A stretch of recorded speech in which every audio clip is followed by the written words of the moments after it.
Pikmin has been the Nintendo game of the summer. After 10 long years, we finally got the highly anticipated Pikmin 4.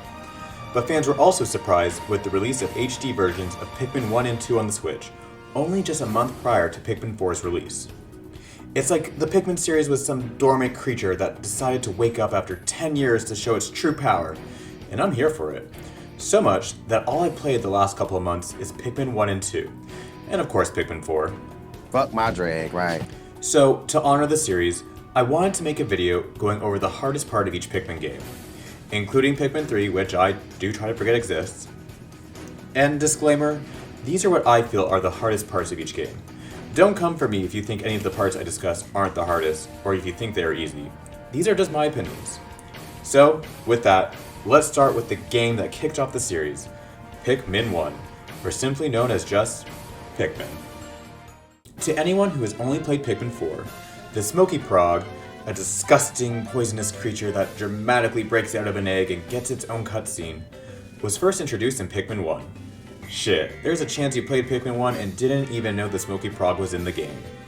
In Pikmin 1, the Smoky Frog is an optional boss, where the only way to encounter it is to visit the distant spring before or on day 15, and it also happens to be the most difficult enemy. One of the main features of the Smoky Frog is its ability to constantly emit a cloud of gas that is poisonous to both Olimar and the Pikmin. If when you're attacking you overthrow your Pikmin into the gas, or if the creature walks over your Pikmin, it's an instant death for those poor Pikmin.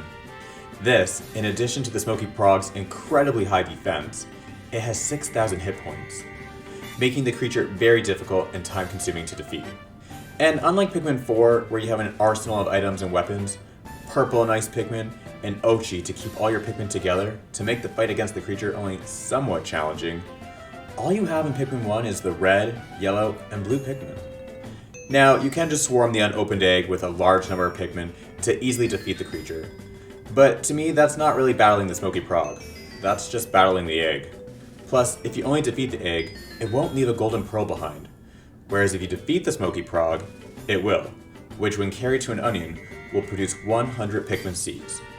But considering you can easily lose close to 100 Pikmin fighting the Smoky Frog, is it even worth the fight? Pikmin 2 is known for a lot of new additions to the series. We got Louie, who's become an iconic character. We got arguably two of the best Pikmin, the purple and white Pikmin. And we were also first introduced to caves. Caves have only been used in Pikmin 2 and Pikmin 4. And while Pikmin 4 only has maybe a couple that are actually challenging, Pikmin 2 has quite a bit, with the most challenging being the Submerged Castle. The Submerged Castle is found in the perplexing pool in a far corner of the area, with its entrance submerged in water. This means only blue Pikmin can enter, even though the cave contains all 4 elemental hazards, making the cave quite dangerous. But what fans likely will remember most about this cave is its boss, the Water Wraith. I'm honestly not sure what this thing is, but it's extremely dangerous in this cave. After only 5 minutes spent on a sublevel of the cave, the Water Wraith will drop from the ceiling and start chasing you and your Pikmin. It can easily crush all your Pikmin, and it's impossible to defeat until the final sublevel, where only then you're able to get purple Pikmin from the violet candy buds, which is the creature's only weakness. But the Submerged Castle is only an honorable mention in this video, because I believe the true hardest part of Pikmin 2 is collecting the Doomsday Apparatus, the heaviest and most valuable treasure in Pikmin 2. It is a blue, heavily rusted 1 kilogram training weight, which requires 1,000 Pikmin to carry, aka 100 purple Pikmin, and takes at least a quarter of a day to carry back to the ship. And unlike Pikmin 4, which also has a treasure that requires 100 purple Pikmin to carry, it's a lot harder in Pikmin 2 because the violet candy pop buds are sparse, which are the only way to get purple Pikmin. There's no purple onion like in Pikmin 4 you can collect to easily build up to 100 purple Pikmin, making purple Pikmin even more valuable in Pikmin 2. Pikmin 3 to me is the red-headed stepchild of the series. Instead of playing as Olimar, you get to play as these 3 bitches. Instead of white and purple Pikmin, we got rock and flying Pikmin. And instead of collecting treasure, we got to collect fruit to evade a planet-wide famine. Pikmin 3 was definitely a drop in quality compared to Pikmin 2, and admittedly, I've never replayed the game, so my memory is a bit foggy. But the one part that stands out for me, and the one I remember as being the hardest in the game, was the final boss, the Plasm Wraith. The Plasm Wraith is, I guess, similar to the Water Wraith I mentioned earlier, meaning I have no idea what the fuck it is. But the part I found most challenging was not the battle itself, but the part leading up to the battle, where you must run away from the creature while trying to transport Olimar. As you're running away, you'll come across smaller creatures you'll have to fight, gates that need to be destroyed, bridges that need to be built, all while under the pressure of the small window of time you have to avoid the goopy creature. This part definitely tests your Dandori skills, more on that later, as you have the 3 characters to delegate tasks to, and I definitely felt the pressure during this part unlike any other Pikmin game. Pikmin 4 is the latest in the Pikmin series, and is personally my favorite. It's a true masterpiece with great visuals and loads of content. It's also one of the easiest games in the series.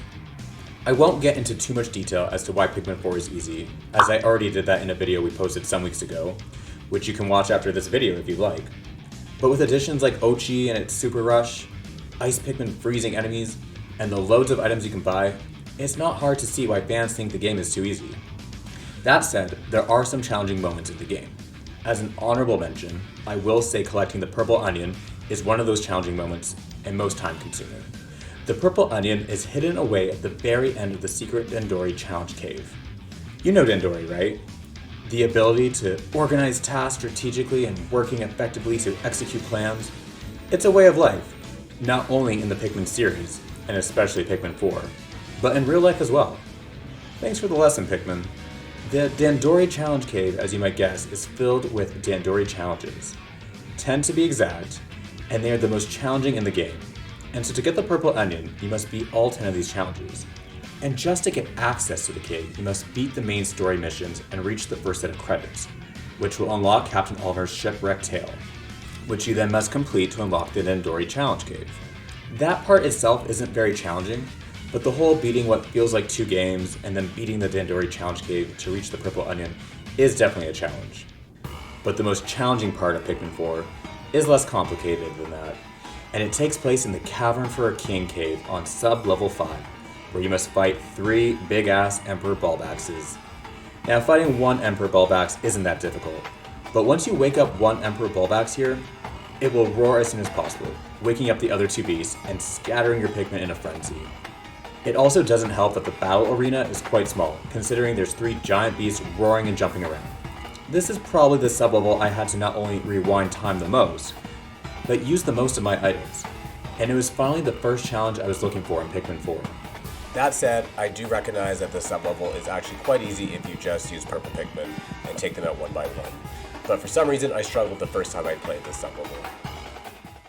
Well, there you have it, the hardest parts of each Pikmin game. Again, these are just my opinions. Let us know if you agree, or if there are other parts that you find more difficult. And if you enjoyed this video, please consider liking and subscribing. Thanks for watching, and until the next video, keep pressing A.